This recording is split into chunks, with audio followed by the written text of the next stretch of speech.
Hey everybody, and welcome to the Startup Savant podcast. I'm your host, Ethan, and this is a show about the stories, challenges, and triumphs of fast-scaling startups and the founders who run them. This week on the show, we've got a pair of co-founders, Andrew Holler and Max Rebarber. They're the co-founders of FIG, short for Food is Good, a technology that's changing the way food and health are perceived in the world. FIG is a company that was born from advice that we've all heard before: scratch your own itch. And in this case, it just turns out that hundreds of thousands of people around the world have this same itch. Andrew, Max, and I talked about how they are bringing all these people together in a pretty remarkable way, using Facebook groups, online forums, and other community resources. This is a strategy I think lots of startups can use and lots of founders should consider. That just barely scratches the surface of the value that these two brought, though. So get your ears ready for this awesome chat. But before we jump in, remember to subscribe to the podcast on whatever platform you're listening from. That's the simplest way that you can help us out and support the show. All right, I can't keep you away from these guys any longer. Let's get into my conversation with Andrew and Max of FIG. Hey guys, how are you doing today? Welcome to the show. Hey Ethan, Hi, doing very well. Doing great. Thanks for having us. Thank you so much for having us. Awesome, super glad to have you guys on. And when I was doing research for this conversation, I got really excited because this seems like a problem that has just needed to be solved for such a long time. So I'm going to let this go to whomever you think will answer the question best. But simple question: what is FIG? You want to take that, Max? Yeah, sure. So FIG is really a technology that's changing the way that food and health are perceived in the world. There's such an increase in how many people in the world have dietary needs. It's probably about 60% of the world that has some type of dietary need today. And the way that doctors and healthcare ultimately recommend for individuals to learn a new diet today is really just a sheet of paper. So if you're diagnosed with celiac or have a GI disease, the doctor might hand you a list of 500 ingredients to avoid.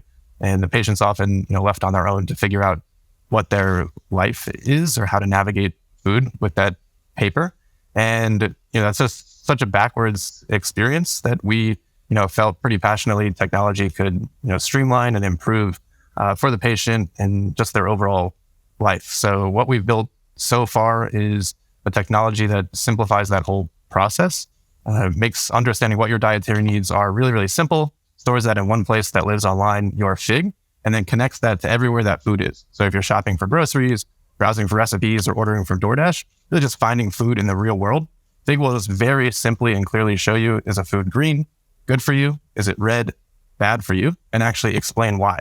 So FIG is reading the ingredients in real time and telling you what's in that food that you might not be able to have, and educating you as to why that's the case from a team of dietitians who've kind of built up the platform over the past 2 years. So high level, that's what FIG is and where we got started from. So this is such a multi-pronged problem. Obviously, you mentioned that if someone is diagnosed with this issue, their doctor in most cases is just going to hand them a piece of paper and say good luck, which it doesn't necessarily sound like you're changing that part of the conversation, but you're kind of coming in afterwards and saying, "Hey, we are that good luck. We're going to be here to kind of support your dietary needs moving forward." Is that the part of the problem that FIG is trying to solve, or is there other kind of steps in this problem that you guys are trying to build yourselves into as well? Yeah, I think I'd say that we believe strongly food is medicine. And I know it's cliche, but for so many people, food has resolved symptoms, is giving you your life back. And I don't say that lightly, because for me, that was the case. I'll keep a very long story short. I went to Mexico in 2014, got really, really sick. And for 3 years, saw more than 20 doctors trying to figure out what in the heck was going on with me. I finally found my answer through food in 2017 when I flew to Chicago to see an alternative medicine doctor. And he was the first one that ever got me on this notion that food might be causing your symptoms.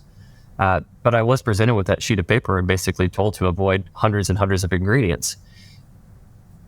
We're starting at that part of the journey right now where okay, whatever restrictions you have, maybe it's celiac, maybe you also need to follow a diet for IBS, maybe you also have a peanut allergy.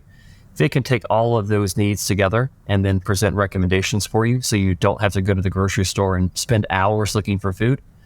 But my eventual dream is that FIG is actually broader than that. Probably the number one request that we get from our members now is, what should I actually eat to feel my best? So we know that people need help before they get to that moment of, okay, I'm going to customize what I'm getting at the grocery store. And that is in the future roadmap, to actually build out tech to help you figure out personally what types of foods are going to help you feel your best, which ones are going to be most aligned with your unique dietary needs. And it's very much unique. We find that an interesting stat, 80% of people on the FIG platform have an entirely unique FIG than anyone else. And wow. This means that all of us are eating uniquely based on our own needs. And that's on a user base of over 300,000 people. So quite a lot of unique dietary needs out there. Yeah. And so, I mean, obviously we're seeing that this is a massively widespread problem that people are having. How did you know, though, that this was a problem that had a viable business idea behind it? Was there any testing you did to validate that? Yeah, I mean, I think one of the things that just got us really excited from the start is just the scale, right? So just the amount of people that, you know, have this problem and struggle with it every day, and the multi-pronged, you know, facets of the problem that touch really massive industries. So as we kind of view FIG as a technology that's connecting the world of food and health, I think we knew that, A, this is a massive consumer problem. We can think about a way to solve the problem for the consumer directly, build an exceptional consumer experience, which I think is where we've focused and what we've done today. And if we're successful at that, we can basically pull demand onto the platform in a way that every consumer, you know, with dietary needs or that needs to learn a new diet can use FIG to manage their lives. And that will be valuable to both the worlds of food and health. So our approach from the start has always been build with the consumer, don't necessarily be focused on the business as we've kind of built with them from the start, and then use the demand and the exceptional experience we've built to really connect to these large industries. Food, which is $1 trillion industry, healthcare, you know, 60 billion a year. So kind of find opportunities from both of those as we continue to grow. We're still kind of mostly at the end of, I guess, of our consumer journey. We can kind of share some stats and where we've been so far, but that's kind of been the business focus and, you know, our approach since when we got started. Well, if you're going to offer to give stats, I'd love them. So tell us what you got. Yeah, so we started building, you know, maybe about 2.5, 3 years ago. We started, you know, pretty quietly in beta, just kind of building with a small community and group of early adopters. I think the main reason why we did that was just to focus on building an accurate platform that could be trusted by the community and used ultimately for medical purposes. Is this an app that you're building? I apologize to jump in.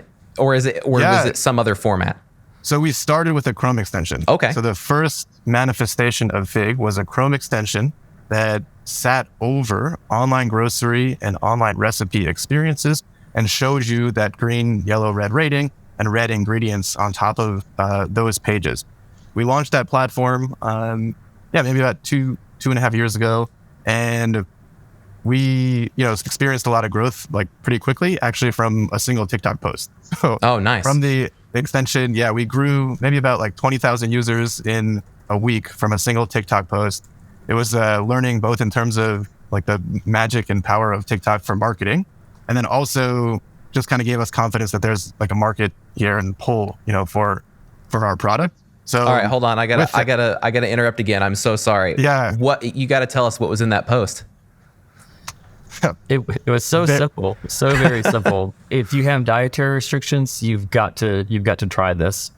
And, oh wow! It just showed someone setting up their FIG profile and then plugging in all their unique restrictions. Actually, the guy who created the video, he had reached out to me from a Reddit post that I had created and said, "I have lived with dietary restrictions all my life. I have to be involved with what you're doing." He made a TikTok video. It went viral. We said, "Come on, you're our chief of marketing." So Tyler's actually now our head of marketing. And he's incredible. He's doing it for all the right reasons because he lives himself with 400 dietary restrictions. And he's basically found there are so many people in the world with dietary restrictions. All you have to do is talk about your experience on TikTok, and the TikTok algorithm will get it to where it needs to go. Wow. So this post really wasn't even something that came from you all. It was coming from one of your users. Yep. That's right. That's impressive. And then you're like, okay, nope, you're coming on. You're our guy. That's so cool. And I think that's something we found really with the DNA of the company. We think of ourselves so much as a mission. As you said, it's surprising that something like Fig hasn't existed yet, because so much of the world has to watch what they eat for some reason or another. And we find users coming to us all the time offering ideas. Most of our team live with dietary restrictions. They've joined Fig because they believe in the mission and they need it in their own personal lives. And it's in many ways made a lot of our work easier because we don't have to make a hard sell. If you personally have to restrict 600 or 700 ingredients, you want Fig to exist desperately for your own selfish reasons, but also for the goodness of the world. That's absolutely true. That is 100% true. It's so, I mean, I've said it 1,000 times at this point already, but it's so wide reaching that I'm massively surprised that something like this hasn't existed until now. Max, I know we want to go back to the stats that you were sharing there. Yeah. I'll just quickly touch on our journey, and I think we have a few ideas as well for why it hasn't existed so far, which we can share. It mainly relates to it being an incredibly hard data challenge to solve. But just back on our journey, like I mentioned, we launched the Chrome extension, grew pretty quickly, realized there was the market here, and the product was liked and loved with a lot of the feedback we were getting. And so raised a bit of money kind of off of that, and then really invested it in building the mobile app, which we recognized was going to be our main source of growth. It's much easier to get people on a mobile app than a Chrome extension, just based on how many people use phones versus computers every day in their lives. So built the mobile app. It's been on the market for about a year. I think we launched it right around Thanksgiving of last year. And that was kind of after we felt the platform was accurate enough for users to trust it, for it to be really public facing. And it's grown to support a little under 500,000 kind of total people right now as a platform. And most of that has just all been through organic word of mouth marketing. So the same type of messaging and channels that we mentioned that took off on TikTok, we've just kind of been doubling down and replicating that, building out like an SEO funnel and launching communities on Facebook. And those channels have really just driven a lot of organic growth for us. So we've been, just pleased at how it's taken off. Again, like we've been talking about, just because so many people need it and it doesn't exist, right? People are just kind of jumping at the bit to start using it. All right. Well, you're basically doing my job for me. You're bringing up all these awesome things that I really think we should get into with this, with the SEO and the Facebook groups and all that stuff. But we're going to save that for a little bit later because I think it's so valuable to go into. Max, I want to go back to you for a second. You mentioned that this is an incredibly difficult data problem to solve, and that may be the reason why a solution for this problem hasn't existed in the past. So Can you give us a little bit of insight into why this data problem is so hard to solve and kind of what the steps you all are taking to solve it? Yeah, that's a better Andrew question since he's been working on our data. All right, Andrew, hit it. Well, first, our grand vision for Fig is that Fig is everywhere you have to make a food decision.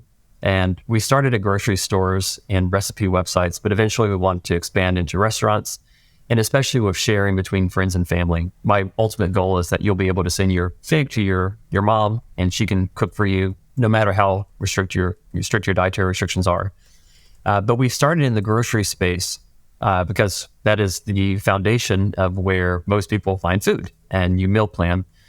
You would think that product data, ingredient data, allergen data is easily available and accurate. That's just not the case. That has been data sets that have been built up over the last decade, but it's a chronic problem because ingredients are always changing. Allergen statements are always changing. That is one part of the data problem, the actual ingredients and allergens for food products. How do you also build up what we call an ingredient database? The thousands of different ingredients that you can find in food products and the hundreds of thousands of different synonyms that those ingredients can appear on an ingredient label. So we've spent years building up that ingredient database. The next part of the data challenge is just having accurate algorithms that can actually take an individual's dietary restrictions, read through a product's ingredient label and allergen label, and actually produce an accurate result. How do you know if the algorithm is properly reading that ingredient label or that allergen label? And that's where we've spent just countless hours over the last 2 years, refining at the individual diet level, trying to make it as accurate as possible. Because I think where so many of these technologies have failed in the past, they've not gained the trust of the communities that would otherwise rely on them. These are very serious challenges. For me, I have IBS. Eating the wrong thing whenever you're trying to follow a restrictive diet like low FODMAP for IBS means you can get really, really sick, right? For me, it can mean 3 or 4 days of a lot of pain. So the bar is really high on the importance here, and just having that accurate product data, the accurate ingredient database data, and the accurate algorithms all working in concert 99% of the time is just a significant challenge.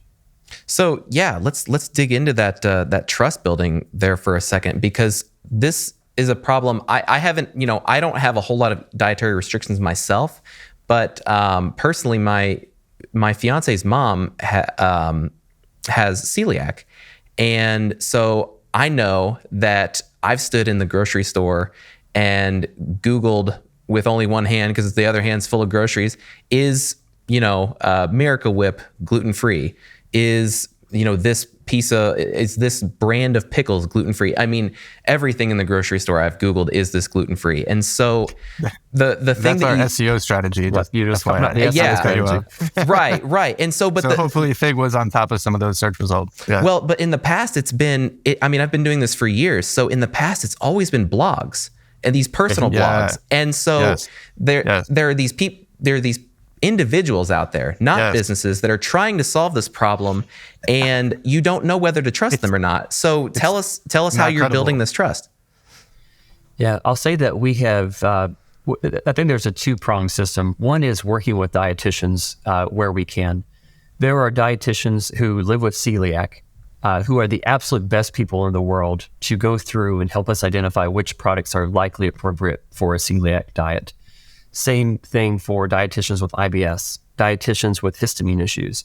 What you'll find is that there are such a long tail list of dietary needs and restrictions out there, truly just thousands of different restrictions for different diseases and for different conditions, different allergies and sensitivities. And where possible, we work with dietitians to make sure that we're as accurate as possible. We also, though, recognize that for a lot of these communities, the healthcare system just doesn't yet have the knowledge that it needs to adequately serve those communities. I mentioned that I saw 20 doctors trying to figure out what in the heck was going on with me, and the healthcare system ultimately failed me. What you find is that there are a lot of communities that have popped up out of desperation in order to try to serve the needs of those in the community. Corn allergy is a great example. A corn allergy is a terrible, terrible allergy to have. Corn is used in absolutely everything in this country. Right. Even bottled water could be unsafe for someone with a corn allergy. You're not going to find a lot of information about which products have corn online from professional sources. It just doesn't exist. But these communities have sprung up of people with corn allergy, tens of thousands of users, and they have institutional knowledge within their communities, and we're working as closely as we can with them to try to serve their needs as well as we possibly can. And of course, I will always caveat to say that FIG is a continual work in progress. Our job will never be done, but the best that we can do and what we owe to these communities is to build alongside them, build as rapidly as we can and as trustworthily as we can, fix errors as we find them, and know that with time, we will keep improving and better serving them. So are you bringing these dietitians kind of on board as employees, or are you working with them on a contractor level, or what is the kind of path to getting their knowledge into your system? Yeah, so we definitely work with them on a contract basis. And that's just because we find that different dietitians are experts in different diets, of course. And so we have such a long tail list of needs that we serve on the platform that it makes sense to contract with 15 or 20 different dietitians, all of whom are experts in their respective fields. All right, so you've got this information, you've got this app, and you're building this customer, experience through the app. Can you tell us how you're going about making that customer experience exactly what the user needs? Sure. My goal with Fig is to make it as easy as possible to find foods that likely fit your needs or your family's needs. Whenever you come onto the platform, you fill out some very basic questions. If there are any diets that you follow, if there are any allergies or sensitivities that you have, if there are any other restrictions that you need to be mindful of. And then Fig is going to recommend foods that likely work. But the emphasis is really on likely. We have hundreds of thousands of food products in our database. And as you know, unfortunately in this country, manufacturers can change ingredients and allergens on a whim. And so it is just incredibly important to me as someone with dietary restrictions and sensitivities myself, that everyone on our platform use the platform responsibly in the right way. Whenever I first got diagnosed with IBS and I was told to follow a low FODMAP diet, there were literally hundreds of ingredients that I needed to avoid. And I went to the grocery store, and I remember my husband and I, we were looking for coconut milk that didn't have any preservatives in it. And we went to 5 or 6 different grocery stores, and we came home empty-handed. I remember I cried about it because I thought to myself, is this really going to be my new existence? Is this my new reality? My goal with Fig is, if that coconut milk without preservatives exists, I want Fig to point you to it and say, this is likely the one that's going to work for you. But something that we tell our members over and over, please use Fig as that guide to point you in the right direction, but then always confirm ingredients and allergens yourself, because I just want to make sure that you're using it in a manner that's safe. You've got to find something that's going to work for you, but you've got to double check it, because I don't want that on my conscience, to be honest. Yeah, and I think that our approach as well, that Andrew just outlined, also helped us build the experience to be accurate and meaningful over time. Right? Fig is taking really that complex logic in choosing a food and making it super simple, right? Green, yellow, red. That's like the central tenet of the customer experience. And with all of the sentiment that Andrew just outlined in terms of how people think about choosing food based on their experiences so far with their dietary needs, we built the ability for those users to interface with the experience from the start and tell us if the experience is good or bad, right? So in our initial ratings, hey, this is green, did Fig make a mistake? Please flag it and tell us why. And through our beta period, that kind of community feedback coming from the sentiment that Andrew just outlined really helped us make it more accurate over time, because users are basically telling us, hey, is our algorithm rating this as good or bad? And hey, don't necessarily blame us. We're sorry, it's not 100% accurate yet, but please tell us so that we can help us make it more accurate and better for you over time. And that's really the sentiment that we kind of carried through, from our beta period, even through today. You can see in the product, there's a lot of ability to flag products and ingredients as accurate or not. And we'll do our best to adjust those ratings as fast as possible and kind of get back to those users and let them know that, we've made the adjustment for the community to kind of keep making it accurate for everyone. So, and you've mentioned this community, and we've kind of talked about this already, is with these blogs and having these kind of followings, that there seems to really be, a strong community aspect to this problem, that since there wasn't anybody, out there solving the issue, and since there's so many people having these issues, that they're solving it for themselves and then sharing that information. And so it's really kind of amazing that you have this engine that is there to provide you with all this data to build out this product. And back to something Andrew said, these folks that one question that you asked, is this my new life? I think that is such a that's such a powerful question, because on some level, we've all experienced that, and it's it's grief. We've all experienced that in some way. Of, is this really what this is going to look like? Is this forever? And so, it's truly amazing to me that you're finding a way to solve this widespread issue for so many people. And I think in many ways, we're we're giving a lot of these communities the vehicle to better solve the problem that they've been solving through channels like Facebook now for years. Right? If you think about the �12𝘿 community, �12𝘿 is an allergy to mammalian meat. It's an absolutely terrible allergy because so many food products in the U.S. are made from beef or from pork. If you're interested, �12𝘿 basically comes as a result of a tick bite. And it's actually a quite prevalent allergy that's growing. It's an anaphylactic allergy to mammalian meat. There are 2 or 3 large �12𝘿 communities on Facebook. And every day new people are diagnosed with �12𝘿, and they're coming out to those Facebook groups and they're asking the same questions. What should I eat? What can I actually eat at restaurants? What can I eat at the grocery store?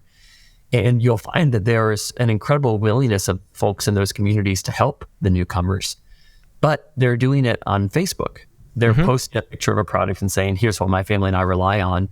And now that product is going into the depths of a Facebook post from 3 years ago. It's not searchable. It's not indexed. It's not kept up to date in any sort of a fashion. And that really speaks to, I think, the evolution of what FIG's product is becoming, which is really a food database for each individual dietary restricted community out there, created and annotated by members of that community for that community. Instead of posting a product on Facebook and saying, this is what my family and I eat with our �12𝘿, instead, I can go on to FIG and I can flag this and I can annotate it with all the information that's helpful and necessary for other �12𝘿 members to be able to make a decision for themselves. Is this something I want to try for myself or for my family? So we've touched on this community aspect in these Facebook communities, and we talked a little bit about the SEO earlier, but let's jump into that. Tell us about the kind of marketing strategies that you're using to reach these people that clearly want to use your product. Tell us how you're finding them or how they're finding you. Yeah. So, I mentioned 3 components. I think biggest channels, TikTok, SEO, and communities. So TikTok, we've just been live, both sharing, a lot of our team's stories, as well as building an ambassador program. So that same strategy of just sharing, what your experience is with your dietary needs, how FIG is helping you, and just really multifactorial scaling that out with other ambassadors who can share the same story from their own personal lives. And then that's really like our biggest channel by far. I think we get like 2 to 5 million views on TikTok a month. And I think that trumps, everything else that we do from a growth perspective. And so we're heavily indexed and kind of prioritized on TikTok as a growth strategy. It's pretty crazy what like one post can do in terms of reaching a large part of the world. SEO, we have kind of a long tail strategy. Like we mentioned, Ethan, we were standing in the grocery store searching for, is this cottage cheese gluten-free? Hopefully FIG is one of the top, 1 or 2 search results now. It's a approach that we've, been scaling for a long time. We know that it is exponential growth. So it takes a long time for, Google to index those pages and really drive traffic towards us. But we get a good amount of traffic from them. And we're actually launching another set of pages in the near term that obviously support every single grocery item at every single diet. So I think we're going to go from about 50,000 total pages to about 350,000 total pages in the next month or so with that strategy. And that should hopefully, increase our traffic by, a similar load. And then lastly, communities. So we pretty much started a similar, multifactorial approach of saying, if you're gluten-free at Trader Joe's, if you're, celiac at Costco, we basically just started thousands of those groups and just saw which ones took off. And there's probably about 250,000 or so total members in those communities now. And like we've been talking about with the community, it's a way for them to, both engage around the problem and for us to really think about the best way to support the community with subsequent, product features and services that we can ultimately build to support them. So like we're talking about with community, we're thinking about what the social solutions are to this problem and how we can really build the right infrastructure to solve those social problems for people when they come and interact with FIG. And the communities are both a way for us to acquire users for free or low cost, and also a learning ground for us to understand their challenges better and think about how to build product and solutions that can help support them and make them better over time. These Facebook groups, it sounds like my one question was going to be if you are starting the groups or kind of, for lack of a better term, like infiltrating groups that already exist, but it sounds like you're starting a bunch of them. Are they Fig branded, or do people know that they're kind of they're going to be interacting with a commercial brand when they join? Yes. Yep. So so they're not Fig branded on the surface, but when you join, you're asked about have you heard of the Fig app? Mm-hmm. It'll help you find gluten-free food at Trader Joe's, for example. And here's a link and a discount to get started. So the groups are organically, supporting you finding food for a specific dietary need.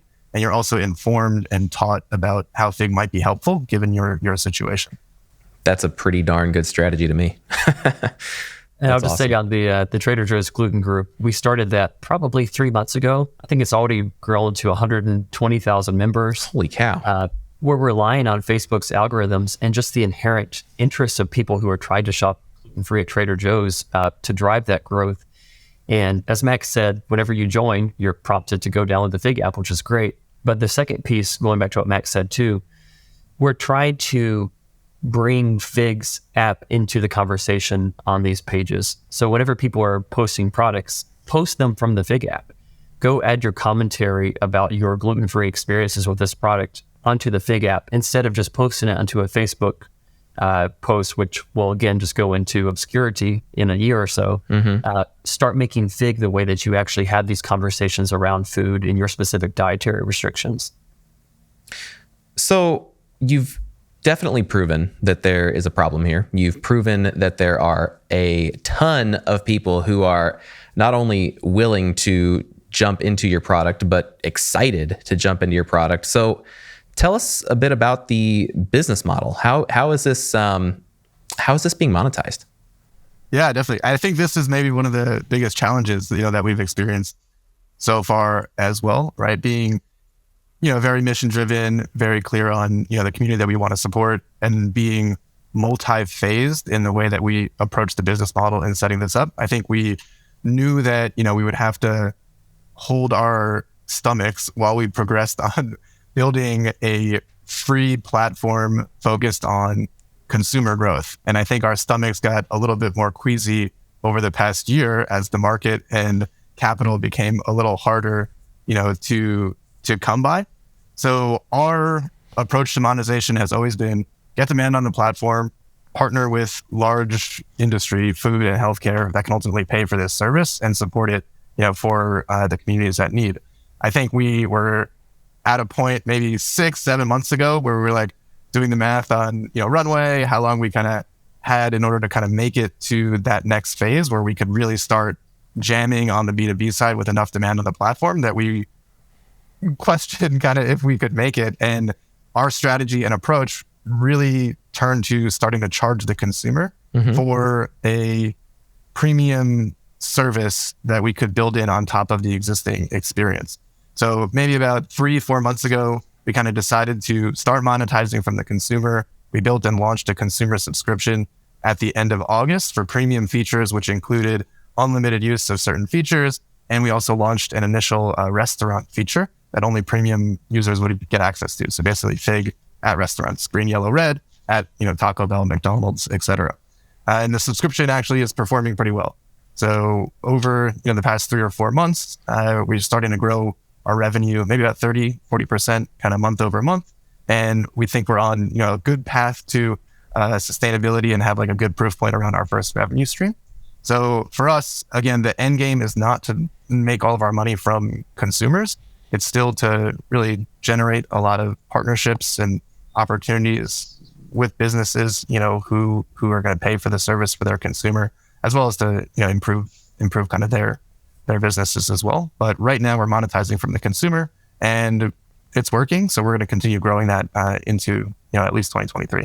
What kinds of companies are you looking for partnerships with? And what's the benefit that you're providing to these companies in this partnership? Yeah, so main category we're focused on right now are food brands. So any brand that's basically building or interested in reaching a dietary need community. So if you're launching a digestive health brand, a prebiotic, probiotic fiber, for example, right? We can basically hyper target that product just directly to our community who is their exact target market. And we're basically just becoming like a native advertising platform for connecting those brands directly to our community. And then I think on the more health side, we're initially focused on employers.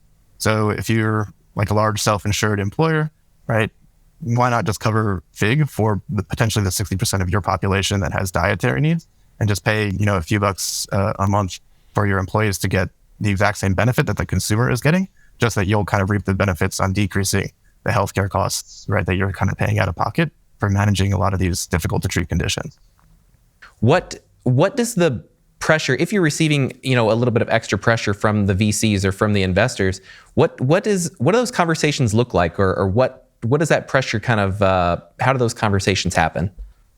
I think it manifests, for us in that queasy stomach feeling that I mentioned of really having solid data and a clear understanding of where the business is and where it's going, right? So I think building in like the multi-phase approach that we mentioned, where, hey, don't worry about business model, we'll get 1 million people on this thing and then we'll be able to put FIG everywhere. Like that strategy and that approach, I think lands on quieter ears, if you will, right? Given the climate that we're operating in.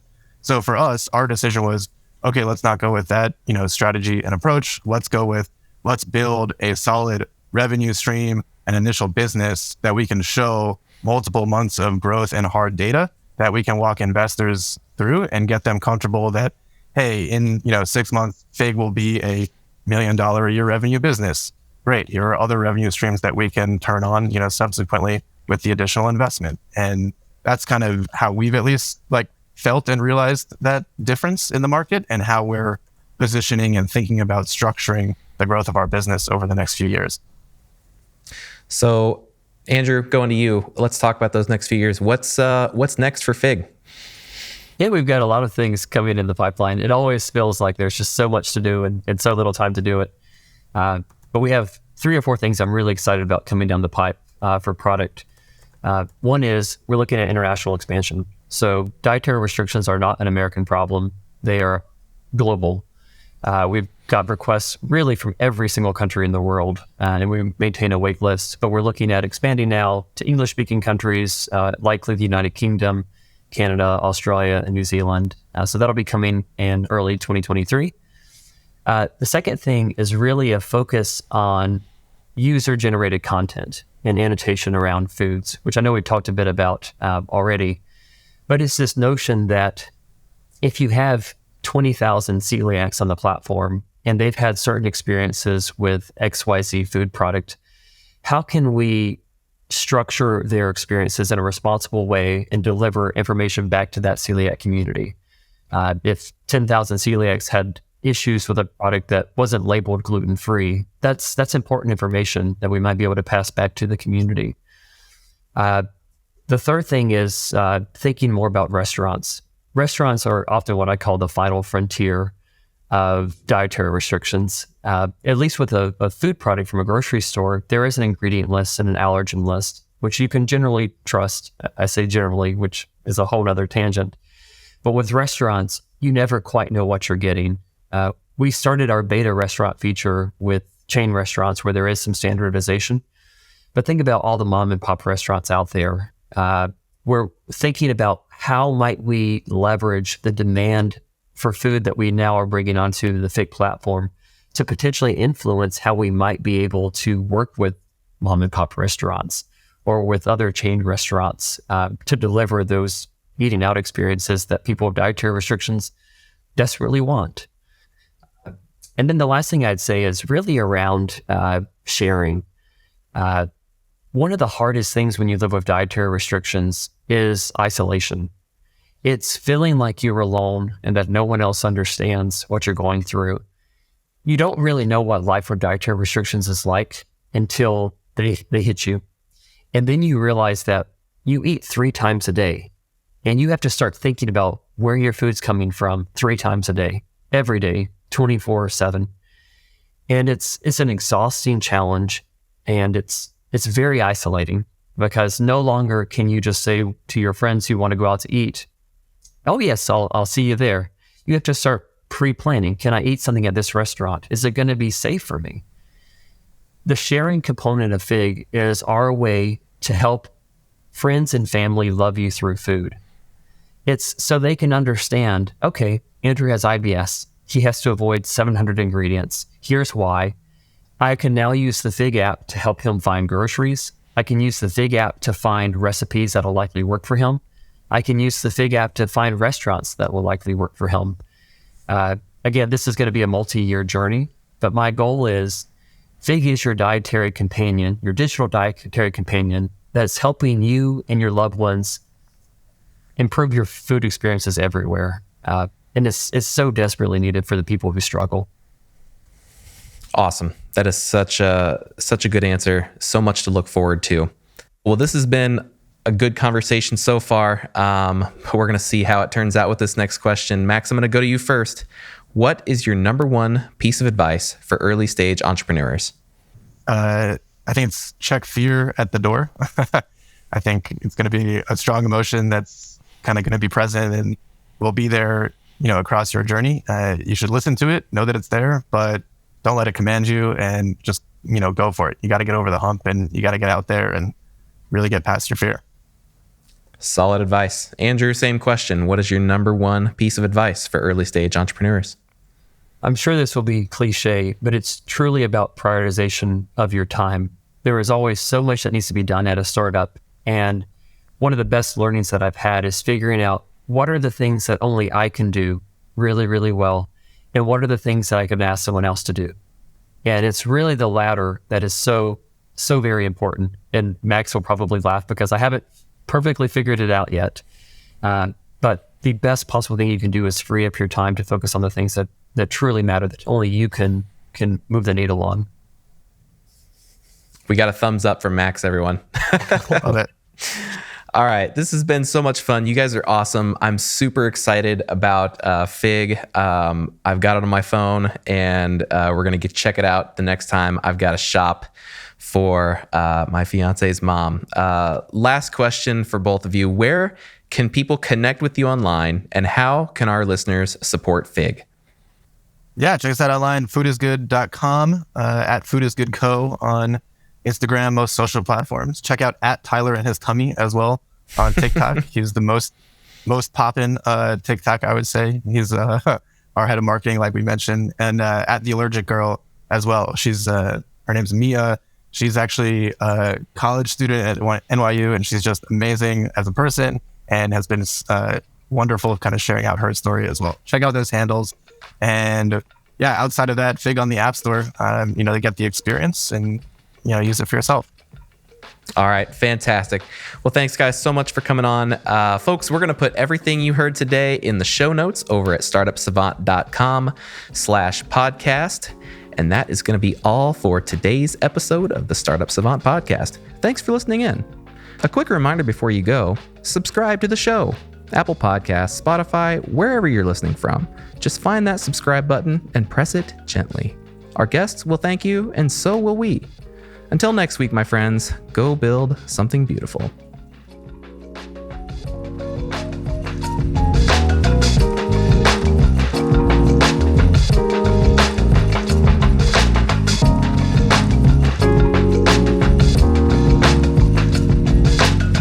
The Startup Savant podcast is produced by Truick.